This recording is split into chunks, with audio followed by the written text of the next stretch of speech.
সুন্দর একটা কীর্তন বা পদাবলী হচ্ছে, হয়তো তোমরাও তাই ভেবেছো, কিন্তু এটা কিন্তু একদমই নয়। এটা হচ্ছে একটা বিয়ে। আর আজকে আমি এমন এক বিয়ের সাক্ষী হয়েছিলাম, যে বিয়ে কিন্তু সেই পুরনো ঐতিহ্যবাহী সময়ের কথা মনে করিয়ে দিল। আজকালকার দিনে ডিজে ছাড়া বিয়ে কিন্তু ভাবা যায় না, তাই না? ব্যান্ড পার্টি ডিজে থাকতেই হবে। হ্যাঁ, এই বিয়ে বাড়িতেও কিন্তু ডিজে ব্যান্ড পার্টি দুটোই ছিল।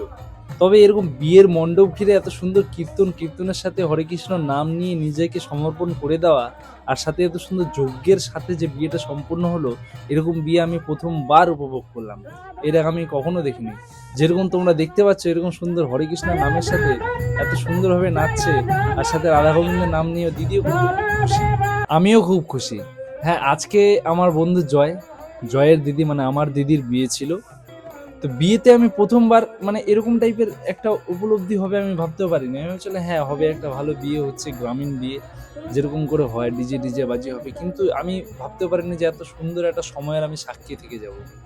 তো যাই হোক, তোমরাও দেখতে পাচ্ছ কত সুন্দর মজা করছে সবাই হরে কৃষ্ণর নাম নিয়ে। তো তোমরা আশীর্বাদ করো আমার দিদি আর জামাইবাবুর জন্য, আগামী দিনটা খুবই ভালো করে কাটুক। ধন্যবাদ।